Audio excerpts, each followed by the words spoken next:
문재인 대통령께서 4년 동안 가장 잘한 것이 무엇이냐 설문조사를 하니까 1위가 뭔지 아십니까?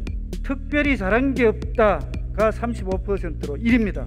문재인 정부 4년 국정 운영에 대한 전문가 설문조사를 해보니까 부정평가가 72%가 나왔습니다. 그 중에서도 특히 경제정책은 부정평가가 80%가 나와서 말하여 낙제점 중에서 낙제점을 받았습니다. 일반 국민은 어떨까요?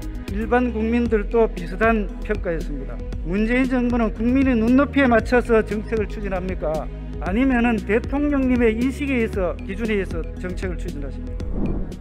예, 총리님 연일 수고 많습니다. 예, 감사합니다. 총리님 문재인 대통령 취임사 읽어보셨죠? 예, 예. 한참 오래 전에 읽어보셨습니까? 제가 바로 취임 현장에 있었기 때문에. 예. 취임사에는 이렇게 나와 있습니다. 한 번도 경험하지 못한 나라를 나라답게 만드는 대통령이 되겠다. 특권과 반칙이 없는 세상을 만들겠다. 권력기관은 정치로부터 완전히 독립시키고 또 모두의 대통령이 되겠다. 이렇게 말씀하셨습니다. 총리님, 지금 이렇게 되고 있습니까? 아니면 되었습니까? 지금 하고 있는 부분도 있고 또 부족한 부분도 있고 그럴 겁니다. 그렇습니까? 예. 대통령의 취임사 속에 많은 약속들이 들어 있습니다. 지켜진 게 있겠습니다만 대부분이 지켜지지 않았다는 게 중론인 것 같습니다. 경제는 위기이고 민생은 파탄났으며 정치는 불안하다고 합니다. 안보는 고립되고 외교는 실종되고 교육은 붕괴되었다고 합니다. 입법은 독주하고 공정사회는 깨어졌으며 나라는 철저히 분열되었다고 합니다. 총리, 문재인 정부 4년간 한 일이 국민을 위한 것이었습니까? 정권을 위한 것이었습니까? 왜냐하면 어떤 정권도 국민을 위해서 일하지 않는 정부가 있겠습니까? 다만 그렇게 말씀하시겠죠. 그러면은 정말 국민을 위한 정책이었는지 경제 정책을 중심으로 해서 하나하나 따져보도록 하겠습니다. 총리님께서는 현 정부의 경제 정책 중에서 가장 잘한 경제 정책이 뭐라고 생각하십니까? 의원님도 잘 아시겠습니다만 처음에는 저희들이 이 양극화를 어떻게든 또 저소득층을 어떻게든 도와주기 위해서 소득주도 성장, 그러면서도 거기에 머물러서는 안 되니까 혁신성장, 그리고 우리 경제 생태계가 그 나름대로 게임의 규칙을 지키자는 공정경제, 이 세 축으로 시작을 했습니다. 이 소득주도 성장이라는 게 원래 총리님 설명은 나중에 하시고요. 그럴까요? 어떤 게 가장 잘한 정책이냐 이렇게 여쭤봤습니다. 그걸 기반으로 해서 저희들이 지금 포용 성장. 그러면은 총리님 한번 봅시다. 문재인 대통령께서 4년 동안 가장 잘한 것이 무엇이냐 이렇게 설문조사를 하니까 1위가 뭔지 아십니까? 여러 개 여론조사가 있었으니까 그런데 화면 한번 보시죠. 특별히 잘한 게 없다가 35%로 1위입니다. 문재인 정부 4년 국정 운영에 대한 전문가 설문조사를 해보니까 부정평가가 72%가 나왔습니다. 그 중에서도 특히 경제정책은 부정평가가 80%가 나와서 말하여 낙제점 중에서 낙제점을 받았습니다. 일반 국민은 어떨까요? 일반 국민들도 비슷한 평가였습니다. 경제운영 성과에 대한 부정평가 60.3%가 나왔습니다. 그런데 대통령께서는 이런 국민들의 일반적인 인식과 전혀 다른 말씀을 하셨습니다. 예를 들어서 우리 경제가 올바른 방향으로 가고 있다. 좀 전에 총리님 말씀하셨듯이 소득주도 성장 정책 성과가 분명히 나타나고 있다 등등입니다. 총리님, 문재인 정부는 국민의 눈높이에 맞춰서 정책을 추진합니까? 아니면은 대통령님의 인식에 의해서 기준에 의해서 정책을 추진하십니까? 국민의 눈높이에 맞춰서 그런데 국민의 눈높이에 맞춰서 추진했다는 이 정책이 왜 이렇게 국민들, 전문가 부정평가가 이렇게 높습니까? 그 전에 받았던 여러 가지 어두운 그런 유산들도 있지 않습니까? 그렇죠. 그렇게 말씀하실 것입니다. 그럼 다음에 한번 봅시다. 그러면은 대통령께서는 소득주도 성장의 긍정적 성과가 있었던 것이 분명한데 코로나 위기가 그 흐름을 역류시켰다, 이런 말씀을 하셨습니다. 총리께서도 조금 전에 그런 취지의 동의 말씀인데 맞습니까? 소득주도 성장이 의원님 알다시피 몇 가지 정책 패키지잖아. 예를 들면 예. 일자리 창출이라든가 그러니까 취약계층 결국은 보장. 예, 예. 코로나가 그렇게 되는 게 아니라 제가 통계를 보여드리겠습니다. 먼저 한번 주요 지표 몇 개만 봐도 코로나 이전에 이미 우리 경제, 문재인 정부 시작되고 난 뒤에 경제가 나빠졌다는 것을 알 수 있습니다. 화면 한번 보시죠. 먼저 경제 성장률, GDP 성장률입니다. 2017년부터 3년 연속 성장을 떨어져 갖고 2019년도 2.2%로 금융위기 이후에 최악입니다. 물론 작년에 마이너스 0.9%지만 다음은 1인당 GNI 한번 보겠습니다. 국민 후생에 관련된 지표입니다. 금융위기 이후에 줄곧 상승했다가 2017년도에 3만 불에 진입을 했다. 그 이후에부터 계속 뒷걸음치고 있습니다. 민간 소비 지출 어떻습니까? 2018년부터 민간 소비 계속 위축돼서 이를 메우기 위해서 정부 지출 갈수록 늘어나고 있습니다. 설비 투자 포함한 투자 2018년 마이너스로 크게 위축됐습니다. 실업률 절망적입니다. 2019년도에 3.8%로 18년 만에 최고입니다. 물론 코로나로 더욱더 악화됐지만 40대 일자리는 4년간 거의 44만 개, 43만 7천 개 줄어들었습니다. 노인 일자리는 오히려 98만 6천 개 늘었습니다.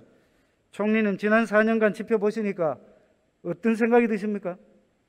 뭐 저희들 나름대로 최선을 다했습니다만은 아까 윤영석 의원께서도 그런 지적을 하셨습니다만은 우리 경제가 이제 선진국에 진입하면서 다른 어쩔 수 없는 한계도 있었던 것 같고요.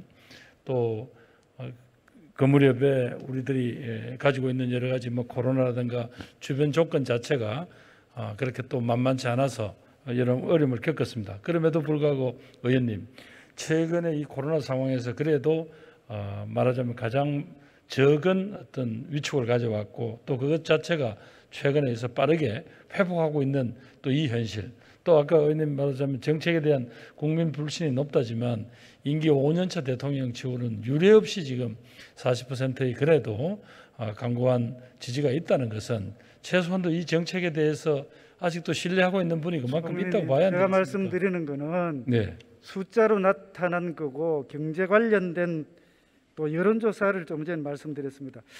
참고로 아까 여당 의원님께서 경제 성과를 이야기하시면서 개별 미시적인 그런 사항에 대해서 말씀을 하셨는데 제가 좀 전에 말씀드렸던 사항은 우리 경제 전반적인 거시지표에 관련된 사항입니다. 미시적인 거를 가지고 이런저런 이야기를 말씀을 하시면은 좋은 것만 좀 뽑으면 한이 없어요. 그래서 거시지표인 GDP 그리고 GDP 성장률, 1인당 GNI 포함해서 이런 거시지표를 말씀드렸다는 것을 다시 한번 강조드립니다. 좀 전에 말씀하셨던 소득주도 성장, 총리님, 소득주도 성장이 뭐죠? 아까 말씀드린 대로 결국은 이 양극화 자체를 극복함으로써 예, 우리 사회 경제가 결과고 선순환 하자는 결과를 말씀하시는 거고 소득주도 성장이라는 게 소득을 증가시켜서 소비 지출을 늘리고 거기에 따른 생산을 늘리고 경제 성장을 이루어가겠다는 그런 것을 뭐 간단하게 이야기해서 하면은 소득주도 성장이라고 하는데 의도대로 지금 됐습니까? 여러 가지 그런 아까 선순환을 그리겠다는 우리 의도에도 불구하고 마치 소득주도 성장이 최저임금의 급격한 인상으로 기결됐다는 어떤 그런 뭐 여러 가지 부정적 평가 때문에 여러 가지 어렵습니다. 그럼에도 불구하고 의원님도 잘 아시다시피 우리 진위 계수가 이전 소득 등을 통해서 진위 계수가 나아졌다든지 5분위 배율이 나아졌다든지 등등 우리 사회 그동안 조금 너무 만연돼 있던 양극화의 여러 모순점을 조금씩 극복하려고 있는 지주로 어떤 그런 신호로서는 역할을 했다고 생각합니다. 총리님께서 여러 가지를 말씀하셨는데요. 진위계수 5분위 배율 다 좋습니다. 그 숫자는 기준을 어떻게 잡는가에 따라서 다 달라요. 그러나 그래서 지금까지 쭉 관련된 흐름이 있지 사항은 않습니까? 예. 토론을 하면은 자기가 주장하는 숫자만 자꾸 주장을 하거든요. 조금 전에 아까 제가 말씀드렸던 통계도 마찬가지입니다. 통계는 시점과 기준과 또 관련되는 사항을 같은 기준으로 해서 하는 게 좋습니다. 그래서 네, 어쨌든 예. 자 총리님, 결국은 코로나19 이전인 2019년도에 가구당 평균 소득 5,924만 원이었는데 증가율 1.6%에 그쳤습니다. 이것은 가계금융복지조사 통계 이후에 최저입니다. 아까 말씀드렸던 대로 가계소비 지출 4년간 내리 감소하고 있습니다. 양극화 심화되고 있습니다. 물론 통계 수치는 아까 말씀드렸듯이 그것을 여러 가지 지표가 있습니다. 진위 개수도 있고 오분위 비율도 있고 에틴 지수도 있고 뭐 이렇게 있는데 어쨌든 지금 여기 나타나는 거 보면은 소득 상위 20%인 오분위 가구를 제외한 나머지 가구의 소득은 줄어들었습니다. 최저임금 급격한 인상으로 소상공인과 자영업자 비명 지르고 국민들 일자리 잃어갔습니다. 그 다 통계로 나오잖아요. 또 문재인 정부 비정규직 제로 외쳤지만 결국은 이 4년 동안 비정규직이 95만 명 정도 늘어났습니다. 비정규직 줄일 수 있습니까? 줄일 수가 없는 상황입니다. 지금 최저임금, 지금 이런 말이 있습니다. 최저임금 인상이 속된 표현으로 델타 바이러스보다 더 무섭다라는 이야기까지 있습니다. 획일적인 주 52시간 근로제, 근로자들에게는 저녁이 있는 삶 대신에 소득이 없는 삶, 그리고 투잡을 뛰어도 먹고 살기 힘든 삶이 되어버렸습니다. 비정규직의 정규직 전환, 조금 전에 말씀드렸듯이 이렇게 전환 정책, 그리고 이것으로 인해서 한국은행을 포함한 10대 공기업들 금년도 신규 채용 규모 절반 정도로 대폭 감소했습니다. 이렇게 하는 사이에 약자인 청년들의 취업 문제는 더욱더 악화되고 있습니다. 통계 한번 말씀드릴게요. 청년 체감 실업률이 25.1%입니다. 그리고 청년 구직 담년자도 21만 9천 명, 22만 명이 이루고 있습니다. 총리님, 이 암울한 경제 실패에 대해서 하실 말씀 있으면 한번 해보시죠. 여러 가지로 국민들이 체감으로 느끼는 여러 가지 경제에 대한 좋은 성과들이 나타나지 아직까지 못하고 있다는 답답함, 그런 부분들에 대해서는 죄송하게 생각합니다. 그러나 네, 총리님 알겠습니다. 그러나 지금 현재 코로나19 이후에 전 세계적인 어떤 경제적인 후퇴에도 불구하고 한국 경제가 이 정도로 빠르게 회복하고 있는 것도 분명한 현실 아닙니까, 의원님? 그래서 물론 그런 부분들도 없지 않아 있을 겁니다. 그런데 전반적으로 경제가 코로나19 이전부터 벌써 안 좋아졌던 데다가 코로나가 겹치면서 더욱더 안 좋아졌던 그런 면도 없지 않아 있을 겁니다. 그래서 다음은 국가재정 나라 살림 사례에 대해서 한번 살펴보겠습니다. 내년도 예산은 국회에 제출되어 있습니다. 총 지출 기준으로 604조 4천억 사상 최대입니다. 알고 계시죠? 예. 본 예산 대비해서 예. 8.3% 증가했습니다. 예. 이러는 사이에 이제까지 흑자했던 통합재정 수지가 2019년부터 적자로 돌아섰습니다. 그리고 어느 날 관리재정 수지라는 통계 기준을 통합재정 수지로 돌리면서도 또 국가채무는 1068조로 말하여 국가채무 천조국 시대를 열었습니다. 총리님, 재정정자 언제쯤 줄이고 국가채무 통제할 방안 있습니까? 아마 재정당국은 지금 현재 2021년부터 25년까지 중기 재정 운영 계획에서 앞으로 지출 증가를 속도를 줄이겠다, 세수 기반을 확충하겠다 등을 통해서 또 재정 준칙을 법제화하겠다, 이런 방식을 통해서 의원님께서 우려하시는 이런 부분들을 조금씩 개선하게 나가겠다 하는 그런 입장을 밝힌 것으로 알고 있습니다. 이렇게 나가면 미래 세대는 한 번도 경험하지 못한 비투성이의 나라 살림살이를 물려주게 될 것입니다. 공적연금도 마찬가지입니다. 지금 고용보험기금이 2017년도에 10조 2,500억 정도의 적립금을 4년 만에 모조리 지금 탕진해서 깡통기금 되어 있습니다. 알고 계십니까? 이번에는 워낙 뭐 특수한 상황이었다는 건 의원님도 아시지 않습니까? 이 고용보험에서 이 부분들을 받쳐주지 않으면 이분들 어떻게 하겠습니까? 예, 건강보험도 마찬가지입니다. 국민연금 개혁 어려운 거죠. 왜 안 하시죠? 그거는 국회에다가 저희들이 안을 그 안을 보니까 네. 현상 유지안도 있어요. 그게 개혁 아닙니까? 그러니까 그런 현실까지 포함해서 국회에서 좀 진지하게 논의해 주십사 하고 저희들 그래서 그 부분은 결국은 뒷일은 어찌됐든지 일단 선심부터 쓰고 보자는 그런 기조. 인기는 인기 없으니까 꼭 필요하지만 그런 정책도 안 하겠다. 인기 있는 정책만 하겠다. 그럼 속된 표현 하겠습니다. 단 것은 삼키고 쓴 것은 후세에 넘기겠다는 그런 이야기 아닙니까?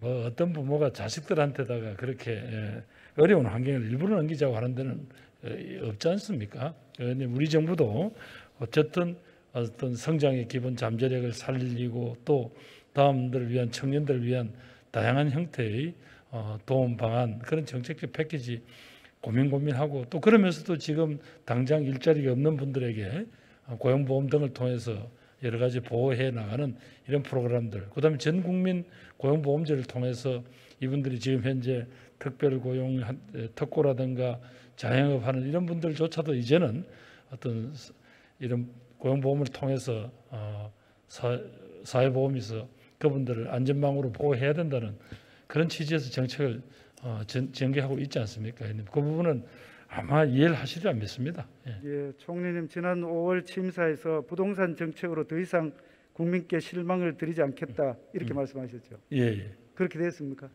아직까지는 뭐 부동산 문제를 해결을 못 하고 있습니다만은 최근에 저희도 전문가들하고 몇 차례 만나 보았더니 좀 정부가 공급에 대한 의지를 좀 더 확실히 분명히 하고 그러면서 아까 여러 가지 실수요자에 대한 지원을 분명히 하고 강화해 나간다면 지금이 거의 정말 마지막 어떤 그 고비가 아니겠냐는 그런 격려도 받았습니다. 의원님 아마 이제 대선 과정에서 또 어떤 일이 있을지 모르겠지만 정부의 그동안 좀 일관된 정책이 이제 조금씩 시장에 신호를 주고 있다. 저희들은 그렇게 판단하고 있습니다.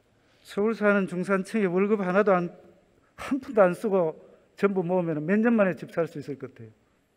그래서 얼마 전에 언론에 나왔더니 그게 한 17, 18년 걸린다고 돼 있어요. 예, 맞습니다. 예.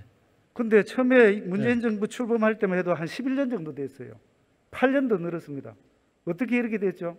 그 뭐 서울 집값이 워낙 많이 뛰어서 그게 왜 뛰었습니까? 그렇게 말씀하시면 안 되죠. 왜 뛰었습니까? 여러 가지가 있겠지만 결국은 아마 이 정부가 서민들의 내 집 마련 꿈 완전히 빼앗았는 거 맞죠? 어떻게든 도와주려고 하지 어떻게 꿈을 뺏으려고 하겠습니까? 그 총리실 산하에 국책연구기관이 부동산 정책 관련된 보고서를 썼어요. 여기에 뭐라고 써있느냐면 이겁니다. 부동산 실정의 책임을 일반 국민의 탓으로 전가하고 있다. 국민을 향해 징벌적 과세 수준의 애먼 칼을 빼든 것이다. 이렇게 평가하고 있습니다. 동의하십니까? 의원님 그래도 뭐 국무총리가 감독 기관으로 있지만 그래도 국책연구기관의 연구원들의 연구 내용에 대해서 뭐 총리가 그러면 동의하신다는 거네요. 제가 거기에 대해서 뭐라고 뭐 평가를 해서 그러면 동의 못한다고 하면 또 다음 바꿀 건가요? 그런 건 아니지 않습니까? 나중에 한번 읽어보시기 바랍니다. 예. 그 아까 대장 지역 개발 사업 관련됐는데 총리님 화천대유 이거 누구 건지 혹시 아십니까? 의원님 아까도 말씀드렸습니다만 그런 개별적인 내용은 제가 이제 알 수 있는 위치에 있죠. 그러면은 총리실에서 자체 감사를 하든지 아니면은 행자부로 하여금 지방공기업 감사를 하시든지 이렇게 해야 되는 거 아닙니까? 그래 그동안 몇 차례 뭐 감사도 받고 했다는 거 아닙니까? 그런데 왜 이런 문제가 생깁니까? 그러면 이제 의원님들께서 그런 데 대한 관련 자료를 뭐 요청하시든가 이런 방법이 있지 않겠습니까? 그걸 철저히 좀 해주시기 바랍니다.